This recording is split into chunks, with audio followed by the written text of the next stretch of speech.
Hello everyone, मैं किशन सिंह राठौड़ स्वागत करता हूं आप सभी का दिव्य दृष्टि क्लासेस पर। दोस्तों, आज के सेशन में हम लोग डिस्कस करने वाले हैं जो पटवार भर्ती है उसके बारे में। बहुत ही इंपॉर्टेंट सेशन ये रहेगा।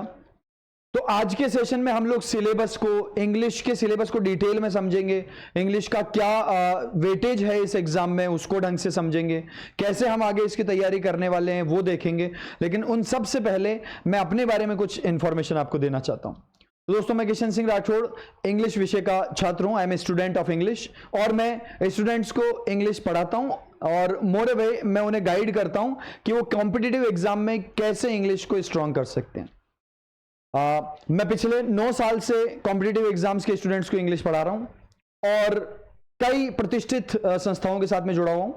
आई have been connected with many reputed organisations और जो पास्ट में हमने एलडीसी, स्टेनोग्राफर, सीईटी, इन सभी एग्जाम्स में जो हमने स्टूडेंट्स के साथ दम लगा के जो उनको पढ़ाया है, जो सेशंस लिए, उनके क्या रिजल्ट रहे उसके बारे में थोड़ी बात करेंगे।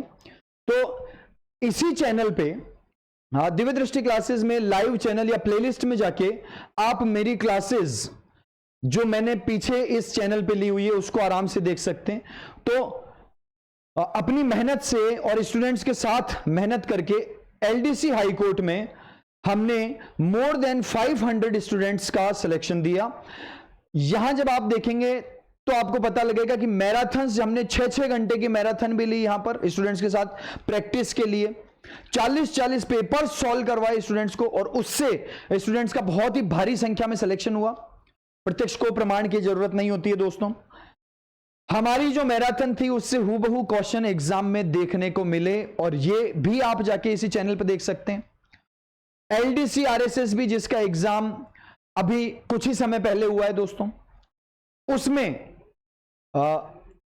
उसमें ज्यादातर क्वेश्चन हमारी मैराथन से और उससे आए। स्टूडेंट्स का बहुत ज्यादा जुड़ाव हमसे रहा है। स्टूडेंट्स ने हमारे साथ मिलकर बहुत शानदार तैयारी करी और बहुत ही भारी संख्या में हमने बहुत ही नंबर ऑफ सिलेक्शंस दिए हैं आज तक। और इस नंबर ऑफ सिलेक्शंस का जो मेन रीजन है वो ये है कि बहुत ही शिद्दत के साथ और बहुत ही बेसिक्स के साथ बहुत ही अनुभवी फैकल्टी और सारे स्टाफ की सारी मेहनत के द्वारा आप सबको पढ़ाया जाता है। अब जो है मैं अपने बारे में तो ये बात कर चुका हूं, लेकिन अब आगे मैं बताता हूं कि हम लोग इस पटवार भर्ती में क्या करने वाले हैं। तो दोस्तों, पटवार भर्ती के लिए दिव्य दृष्टि क्लासेस आपके लिए लेकर आ रहा है रक्षक बैच। रक्षक बैच जो आपकी हर पटवार एग्जाम को क्रैक करने में होने वाली हर जरूरत को पूरी करेगा। दिव्य दृष्टि क्लासेस पर राजस्थान की नंबर 1 टेस्ट सीरीज प्रतिष्ठित, जिसके बारे में हर कोई इस बात को प्रामाणिकता से कह सकता है कि दिव्य दृष्टि क्लासेस का टेस्ट सीरीज में कोई स्थान नहीं है, क्योंकि इसमें हम सब लोग मिलकर बहुत एफर्ट्स लगाते हैं। दिव्य दृष्टि क्लासेस की जो फैकल्टी है बहुत अनुभवी है और विगत रिसेंट एग्जाम में क्या सिलेक्शन और क्या क्या मैराथन्स, क्या क्लासेस लिए जिसके सीधे क्वेश्चन एग्जाम में देखने को मिले। शानदार अनुभवी फैकल्टी जो आपको एग्जाम की डिमांड को पूरी करती है। एग्जाम की डिमांड क्या है कि जो वर्तमान में जिस पैटर्न में सवाल पूछे जा रहे हैं, एक तो उससे आपको पता होना चाहिए। यह नहीं कि हम 10-15 साल पहले क्या पूछ रहे थे उसी में लगे हुए, नहीं। हर बार एग्जाम में सवाल पूछने, क्या क्वेश्चन पूछते हैं, क्या वेटेज होते हैं। जैसे मैं मेरे सब्जेक्ट की बात करूं तो पिछले साल एग्जाम में पटवार के 5 जो पैसेज हैं उसके 5 क्वेश्चन आए थे। पिछले 2 साल से राजस्थान में किसी भी एग्जाम में, आरएसएसबी के स्पेशली किसी भी एग्जाम में पैसेज के 5 क्वेश्चन नहीं पूछे, 3 ही क्वेश्चन पूछे। पैसेज पहले किस टाइप के आते थे, अब किस टाइप के आते हैं, यह सब पता होना जरूरी है। पुराने ढर्रे से ही चलते आते हैं, वैसे ही पढ़ाते हैं, वैसे ही पढ़ते हैं, तो सिलेक्शन नहीं होता है दोस्तों। सिलेक्शन होता है, आपको हर चीज का एनालिसिस होना चाहिए। यानी टीचर जो पढ़ा रहे हैं उसके पास अनुभव पुराना से लेकर अब नया पैटर्न क्या है उस सब का होना चाहिए और उसके अनुसार उसको ढलना आवश्यक है दोस्तों। इस बात को सबसे ज्यादा जरूरी समझना है ना। सिलेबस की कई बातें हैं, जैसे कि इंग्लिश सिलेबस की आप बात करोगे तो आपको इस सिलेबस को देख के कुछ भी समझ में नहीं आएगा। क्यों? क्योंकि यहां पर हमारे पास में सिलेबस में क्या लिखा हुआ है, ध्यान से देखो। सिलेबस में लिखा हुआ है comprehension of unseen passage. Passage करो भाई।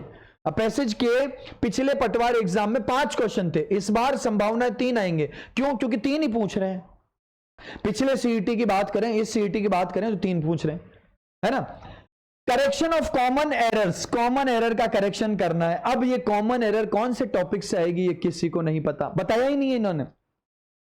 कॉमन एरर कौन कौन से टॉपिक से हो सकती है? Common error noun, pronoun, adjective, adverb, preposition, conjunction, determiner, article, verb, subject verb agreement, इन सब में से किसी भी टॉपिक, मॉडल्स, इन सब में से किसी भी टॉपिक में से हो सकती है। लेकिन हम इतने स्पेसिफिक हैं कि मैं आपको भी बता दूंगा कि कौन कौन से टॉपिक में से आएंगे क्वेश्चन, कौन कौन से टॉपिक हमको ज्यादा ध्यान देकर पढ़ने हैं। आज तक राजस्थान के किसी भी एग्जाम में पार्ट्स ऑफ स्पीच का एरर स्पॉटिंग पूछा ही नहीं है। तो हमको पढ़ते समय एग्जैक्टली मालूम है और हमें पढ़ाते समय एग्जैक्टली मालूम है, क्योंकि हम पिछले 2 साल से इस क्षेत्र में एक्सेल किए हैं, जबरदस्त काम किए। हमने हाई कोर्ट एलडीसी में सबसे ज्यादा सिलेक्शन दिए और हमारे हजारों विद्यार्थियों ने, चाहे वो दिव्यम बैच हो, चाहे वो इंग्लिश का पर्सनल बैच हो, चाहे वो टेस्ट सीरीज हो, चाहे वो यूट्यूब है, हमसे जुड़ा, विश्वास किया और हमने उसके विश्वास पे हम खरे उतरे हैं। हमने बहुत सारा इसके अंदर मैटर दिया और अब जब इसका रिजल्ट आएगा तो मैं आपको उसकी भी बात बताऊंगा। जैसे हमने विजय पताका लहराई थी हाईकोर्ट एलडीसी में, वैसे ही आरएसएसबी एलडीसी में होगा। ठीक, सिनोनिम्स एंटोनिम्स जाके आप एक बार इस YouTube चैनल पे देखो, मैंने सिनोनिम एंटोनिम के 6 सेशन लिए हैं पिछले 1 साल में। खाली आरएसएसबी एलडीसी के 1-2 क्वेश्चन छोड़ दो तो किसी भी एग्जाम में इसके बाहर क्वेश्चन नहीं आए।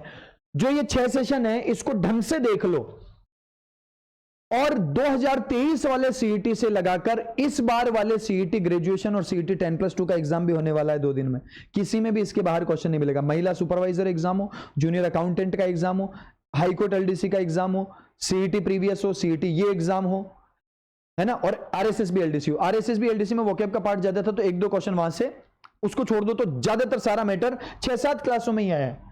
ठीक है, क्योंकि आपको बहुत ही स्पेसिफिक पढ़ाया जाता है। तो ये तो बात थी हमने अभी तक क्या क्या कराया, अचीवमेंट्स हमारे क्या हैं। अब मैं आपको बताता हूं सिलेबस को ढंग से एक्सप्लेन करके और फिर मैं आपको बताऊंगा कि ये सिलेबस हम कैसे कवर करेंगे। दोस्तों जो सिलेबस है उसमें सबसे पहले तो comprehension of unseen passage, passage है, पैसेज के 3, 4, 5 क्वेश्चन हो सकते हैं। विगत एग्जामों से, रीसेंट एग्जाम से हमको पता चलता है कि ये जो है 3 ही संख्या रहेगी। Correction of common errors, correct uses, इसके सवाल पिछली बार 2 थे, 100% इस बार ज्यादा होंगे, 3 से 4 क्वेश्चन यहां से आपको देखने को मिलेंगे। सिनोनिम्स एंटोनिम्स, वोकैब का पार्ट और लास्ट में इडियम्स एंड फ्रेजेस, ये 4 टॉपिक हमें दिए हुए हैं। स्पेसिफिक है, पैसेज तो पैसेज है, एंटोनिम सिनोनिम्स स्पेसिफिक है, ये एंटोनिम सिनोनिम विलोम शब्द और पर्यायवाची शब्द आपको याद करने। ईडियम्स ये लिखा हुआ है, ईडियम्स आपको याद करनी है। सबसे ज्यादा दिक्कत इस कॉमन एरर वाले पार्ट में। दोस्तों कॉमन एरर जो है, कॉमन एरर का मतलब आपको सेंटेंस में गलती ढूंढनी है। अब गलती आपकी कौन कौन से पार्ट में हो सकती है? तो हो सकता है सेंटेंस में नाउन की गलती हो, या प्रोनाउन, या एडजेक्टिव, या एडवर्ब, या preposition, article, determiner, verb, tense, subject verb agreement. Actually इस एग्जाम में इंग्लिश का सिलेबस बहुत कंफ्यूजिंग बना रखा है, लेकिन अभी इसमें हम क्लियर कर लेते हैं भाई क्या है। कंजंक्शन, मॉडल्स, ठीक है, इनमें से किसी भी टॉपिक में से एरर हो सकती है। अब आप मुझे बताओ, आपके एरर के क्वेश्चन आएंगे 4-5 ज्यादा से ज्यादा, एट द मोस्ट। अगर 3 है 3, 5, 8 और 3, 4 ये समझे तो हमारे 4 क्वेश्चन मोस्टली हो सकते हैं एरर से। अब 4 क्वेश्चन के लिए इतना सारा सिलेबस तो नहीं पढ़ सकते। दूसरी बात, ना पढ़ेंगे हम। दूसरी बात, छोड़ भी नहीं सकते एरर को। छोड़ क्यों नहीं सकते? क्योंकि एक एक प्रश्न की जंग है, पहली बात। और दूसरी बात, इंग्लिश रोल प्ले करता है, क्योंकि जब कट ऑफ हाई जाती है तो हमको नंबर ऑफ क्वेश्चंस ज्यादा अटेम्प्ट करने होते हैं। अभी तक सीईटी ग्रेजुएशन में क्या है, 40% कट ऑफ लाने 40% मार्क्स लाने। अब क्या होगा, अब आपको 70%, 75% इतनी हाई कट ऑफ जाती है तो वहां पर, और 1900 पद हैं तो और भी हाई जा सकती है। तो इसके लिए जब हाई परसेंटेज जाती है, तो जब परसेंट कभी भी कट ऑफ ज्यादा परसेंट में जाती है तो वहां पर जो है एक एक सवाल इंपॉर्टेंट हो जाता है, पहली बात। और वहां पे इंग्लिश और मैथ्स जैसे सब्जेक्ट इंपॉर्टेंट हो जाते हैं, क्योंकि इंग्लिश और मैथ्स वो सब्जेक्ट हैं जहां पर स्टूडेंट्स के मार्क्स कटते हैं। वहां अगर हम लिया है तो वो हमको आगे कर देता है दूसरे स्टूडेंट्स को। ये बात ध्यान से सुनना, कड़वा है पर सत्य है।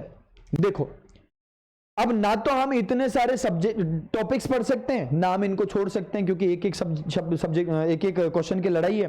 और फिर इंग्लिश तो ऐसा है जिसके अंदर आपको ज्यादा मार्क्स लाने पड़ेंगे, क्योंकि इंग्लिश और मैथ्स स्लाइटली एज देंगे, क्योंकि वो दुनिया के गलत होंगे, आपके सही होंगे, तो आप दुनिया से आगे निकल जाओगे। क्या करें मैं बताता हूं इसमें। आज तक आपके आरएसएसबी में एडजेक्टिव एडवर्ब के क्वेश्चन नहीं पूछे, पार्ट्स ऑफ स्पीच के क्वेश्चन नहीं आए हैं, ना ही आएंगे। इन दोनों टॉपिक को हटाओ। वर्ब एडवांस के क्वेश्चन किसी भी हालत में आपके सिलेबस में नहीं आएगा, आपके एग्जाम में इसका क्वेश्चन नहीं आएगा। नाउन एक ऐसा टॉपिक है जो हम कॉमन मान लेते हैं, क्योंकि नाउन वाला टॉपिक डिटर्मिनर, आर्टिकल और सब्जेक्ट वर्ब एग्रीमेंट में ही पूरा हो जाता है, उसमें अलग से पढ़ने की कोई जरूरत नहीं है। उसमें एक दो रूल हैं जो अलग से पढ़ सकते हैं। बाकी जब हम आर्टिकल पढ़ेंगे तो आर्टिकल में नाउन बहुत सारा कवर हो जाता है। मैं जब आर्टिकल पढ़ाता हूं तो उसमें नाउन की मोस्ट ऑफ द चीजें पूरी हो जाती है, और बाकी जो नाउन है वो आपके सब्जेक्ट वर्ब एग्रीमेंट में पूरा हो जाता है। तो इस टॉपिक को देख लो। आज तक आपके एग्जाम में, आपके आरएसएसबी में एरर स्पॉटिंग का क्वेश्चन कहां से पूछा है? टेंस से, सब्जेक्ट वर्ब एग्रीमेंट से, डिग्री से, कंजंक्शन से। सिर्फ इन्हीं टॉपिक से आज तक आपके एरर स्पॉटिंग के क्वेश्चंस पूछे गए। आप मेरी बात समझो, एलडीसी का जो सिलेबस है उसमें साफ साफ लिख रखा है कि एरर स्पॉटिंग 3 टॉपिक लिख रखे हैं, subject verb agreement, degree, conjunction. पर आज तक हमारे एग्जाम में जो सिलेबस, चाहे सीईटी हो, और क्या लिख रखा है टॉपिक? सीईटी के सिलेबस हो चाहे किसी भी सिलेबस हो, और लिखा हुआ है प्रीपोजिशन, आर्टिकल और डिटर्मिनर। सिर्फ इन्हीं में से आपका क्वेश्चन बनेगा दोस्तों एरर स्पॉटिंग का। अब क्या बच गया? क्योंकि हमने इधर से कह दिया एडजेक्टिव एडवर्ब में तो कभी नहीं आएगा, और वर्ब एडवांस में कभी नहीं आएगा, ठीक है। फिर हमारे पास ये टॉपिक्स बच गए। इन टॉपिक्स को आपको पढ़ लेना, और ये टॉपिक आमतौर पे इजी है। टेंस आपको पढ़ना चाहिए, आपके हर एग्जाम में आता है। सब्जेक्ट वर्ब एग्रीमेंट इंग्लिश की जड़ है। आपके एग्जाम में टेंस से क्वेश्चन होगा, पिछली बार भी था और इस बार होने की पूरी संभावना है। बाकी आर्टिकल, डिटर्मिनर, कंजंक्शन और डिग्री, ये चारों इजी और छोटे छोटे टॉपिक है। डिग्री छोटा सा टॉपिक है, कंजंक्शन छोटा सा टॉपिक है, आर्टिकल डिटर्मिनर छोटा सा टॉपिक है, प्रीपोजिशन कुछ याद करने हैं आपको। बाकी बच्चा टेंस और सब्जेक्ट वर्ब एग्रीमेंट। इनमें से आपका क्वेश्चन हो जाएगा 4, और हम आपको पढ़ाएंगे। आपका एक क्वेश्चन बाहर से नहीं आएगा, गारंटी है। रक्षक बैच में जब हम पढ़ेंगे तो आपको ये सारे टॉपिक समझ में भी आ जाएंगे, और आपका एक भी क्वेश्चन बाहर नहीं जाएगा। ग्रामर का आपका कोई भी क्वेश्चन एग्जाम से बाहर नहीं गया, आप जाके एक बार खाली यूट्यूब भी उठाओगे तो आपको पता चल जाएगा। जो हमारे इतने सारे स्टूडेंट्स दिव्यम क्लासेस में पढ़े हुए हैं, दिव्यम बैच लिया हुआ है, इतने सारे स्टूडेंट जिन्होंने मेरा इंग्लिश का सेपरेट बैच परचेज किया था, वो ये बात को मानेंगे कि आपके एग्जाम में ग्रामर का कोई क्वेश्चन बाहर नहीं आता है जो हम पढ़ाते हैं उससे। अब अगली बात आती है ईडियम्स की। तो आपको एरर में ये टॉपिक पढ़ने हैं, और ये टॉपिक हम आपको बहुत कम समय में पढ़ा देंगे, क्योंकि ये छोटे छोटे टॉपिक्स हैं, और इसमें आपको ज्यादातर, और इसी में से आपके एरर स्पॉटिंग का क्वेश्चन होगा। तो एरर के कौन कौन से टॉपिक होंगे वो मैं स्पष्ट कर चुका हूं। अगली बात है आपकी सिनोनिम्स, एंटोनिम्स और ईडियम्स। देखो, ईडियम्स को जब आप अपने तरीके से याद करोगे बहुत जोर आएगा याद करने में। ईडियम्स को हमेशा क्लासिफिकेशन करके पढ़ना चाहिए। क्लासिफिकेशन मतलब जैसे रेड कलर से रिलेटेड जितने भी इडियम्स हैं, जैसे to see red, paint the town red, है ना, अ रेड लेटर डे, तो रेड से बनी हुई जितनी भी वर्ब है, ब्लैक से बनी हुई जितनी भी वर्ब है, ग्रीन कलर से, ग्रीन आइड मॉन्स्टर, तो ये ग्रीन से रिलेटेड, ग्रीन कलर से रिलेटेड जो इडियम्स है वो सारी एक साथ याद करो। रेड से रिलेटेड सारी एक साथ याद करो। उसके अलावा एनिमल से रिलेटेड सारी एक साथ याद कर दी, जैसे कि डॉग से रिलेटेड जितनी भी है ना, जैसे डॉग्स जो है गो टू डॉग्स यानी बर्बाद हो जाना, है ना, या फिर डॉग इन द मैंगर यानी दूसरों को आनंद लेने से रोकना, दूसरों को काम करने से बीच में टांग अड़ाना या रोकना। तो इस तरह से क्लासिफिकेशन करके रखो, बहुत जल्दी याद हो जाएगी आपको। अगर आप ऐसे बिना क्लासिफिकेशन करे हवा में ही कुछ भी पढ़ने लग जाओगे तो ये आपको बिल्कुल भी ढंग से याद नहीं हो पाएगी। लेकिन अगर आप इसको क्लासिफाई करके पढ़ोगे तो आपको बहुत बढ़िया तरीके से ये समझ में आ जाएगी और ये आपको याद हो जाएगी। तो हम आपको इडियम्स को क्लासिफाई करके पढ़ाएंगे। और आपको क्लासिफिकेशन करके इसके नोट्स दिए जाएंगे हर तरीके से, ताकि आपको जल्दी याद हो जाए। ईडीएम को क्लास में कवर करेंगे क्लासिफिकेशन के आधार पर, नोट्स भी उसी आधार पे होंगे और उसको एक्सप्लेन भी उसी आधार पे किया जाएगा। सिनोनिम्स एंटोनिम्स आपको जो मोस्ट इंपॉर्टेंट है उसको याद कराएंगे और मोर ऑफन देन नॉट आपके उसी में से क्वेश्चन आ जाएगा। फिर बचता है कॉम्प्रहेंशन ऑफ अनसीन पैसेज। दोस्तों पैसेज की प्रैक्टिस हम साथ लेके चलेंगे और आपको प्रैक्टिस कराएंगे पैसेज की भरपूर क्लास में, ताकि आपके पैसेज का क्वेश्चन गलत ना हो। आमतौर पे स्टूडेंट पैसेज के क्वेश्चन कर लेते हैं, पर सीईटी में जो हमने ग्रेजुएशन लेवल में क्वेश्चन देखे पैसेज के, तो जो तीसरी पारी थी उसमें पैसेज में स्टूडेंट्स कंफ्यूज हो गए। तो उनको ये बात समझाएंगे कि कैसे कंफ्यूज ना हुआ जाए, कि थोड़ा सा कॉम्प्रहेंशन बढ़ाएंगे और बाकी कराएंगे practice. How to find out answers in a passage, या पैसेज में अगर कोई इस तरह की टर्म्स है कैसे किसको आइडेंटिफाई करना है, तो उसमें किस तरीके से कंजंक्शन रोल प्ले करते हैं। कई बार स्टूडेंट है ना लाइन लिखते हैं, वो कंजंक्शन में लिखी हुई होती है तो वो उसका अपोजिट हो जाता है, स्टूडेंट इस बात को नहीं समझ पाते। तो उन चीजों का हम लोग थोड़ा सा इसको एक्सप्लेन करेंगे और जल्दी कैसे इसको क्रैक करें उसके लिए प्रैक्टिस जरूरी होती है, तो प्रैक्टिस कराएंगे और जो जरूरी बातें हैं वो बताएंगे। ईडियम्स ढंग से क्लासिफाई करके बहुत जल्दी आसानी से याद करवा देंगे, और एरर के लिए मैंने आपको बता दिया क्या करना है। तो ये है हमारा सिलेबस, ये है हमारी रणनीति, किस तरीके से हम एक एक टॉपिक के ऊपर वर्क करेंगे ये मैंने बता दिया। और इसके अलावा मैं आपको बता देता हूं पिछले एग्जाम में क्या क्या जो है योगदान रहा इंग्लिश का। तो जो 2021 है उसमें इंग्लिश के 4 पारी में प्रत्येक में 11-11 क्वेश्चन आए थे। 11 क्वेश्चन तो भैया सिलेक्शन के लिए बहुत जरूरी हो जाते हैं। 11 क्वेश्चन तो, क्योंकि अगर किसी ने ईडियम्स, सिनोनिम्स, एरर स्पॉटिंग और कॉम्प्रहेंशन में 11 में से 2, 3, 4 नंबर ही कोई प्राप्त कर पाया तो वो बहुत पीछे रह जाएगा। अगर किसी के 11 में से 10 या 11 क्वेश्चन सही हो गए तो वो बहुत लोगों को पीछे छोड़ के आगे चला जाएगा। इस बात को समझना है ना। तो इस बैच में हम आपको वोकैब भी स्पेशली क्लासिफाई करके और कॉम्प्रहेंशन और ग्रामर तीनों को जोर लगा के हम इंग्लिश में, मैं आपके साथ ऐसा काम करूंगा कि आपके 10 से 11 क्वेश्चन, मतलब ग्रामर पूरी मिल जाए, वोकैब आपको बहुत सारी मिल जाए और कॉम्प्रहेंशन तो आप बहुत शानदार कर दो। 10-11 क्वेश्चन आपके आराम से सही हो, कम समय में सही हो, कम मटेरियल में सही हो, इसके लिए हम प्रयास करेंगे। बैच जो दोस्तों जिसकी शुरुआत पटवार एग्जाम के लिए होने जा रही है, उस बैच का नाम है रक्षक। उसमें मेरे साथ मेरे सभी शिक्षक जो हैं बहुत ही अनुभवी हैं और बहुत ही रीसेंट एग्जाम्स को ढंग से एनालिसिस करके और पढ़ाते हैं। जैसे दुर्गेश सर के आपने बहुत सारे वीडियोस रिसेंटली देखे होंगे, बहुत सारी क्लासेस उनके लिए होगी। तो दुर्गेश सर या मोहन सर या जो अपने मैथ्स, रीजनिंग जो भी सब्जेक्ट्स पढ़ाएंगे, है ना, तो सभी फैकल्टी जो दिव्य दृष्टि क्लासेस पे है वो बहुत ही ज्यादा, एक तो ईमानदार बहुत है स्टूडेंट्स के साथ, कि कभी भी स्टूडेंट के साथ धोखा ना करें या उनको पूरा मैटर दें, है ना, वो अपनी मेहनत में कोई कमी ना छोड़े, पूरी ईमानदारी के साथ क्लासेस लें, ठीक है। और दूसरी बात, रीसेंट एग्जाम से भरपूर एनालिसिस करके, है ना, ये नहीं है कि पुराने डर्रे से कोई काम चल रहा है वैसे ही चल रहा है, नहीं, अभी क्या हो रहा है उसको ध्यान में रखते हुए BL रावत सर हैं और जो भी आपके साथ फैकल्टी पैनल है जो आप सभी देखेंगे यूट्यूब चैनल्स पे भी हैं, वो आपके साथ पूरी ईमानदारी और उसके साथ कंप्लीट जो अभी रिसेंट में हमारा जो एग्जाम पैटर्न्स, जिस तरीके से क्वेश्चन पूछे जाते हैं उनको ध्यान में रखते हुए उस तरीके से आपके साथ काम करेंगे। तो दोस्तों आप अपने, कोई मुझे शक ही नहीं है कि इस बैच में पढ़ने वाले स्टूडेंट्स जो है बहुत ही शानदार रिजल्ट देंगे।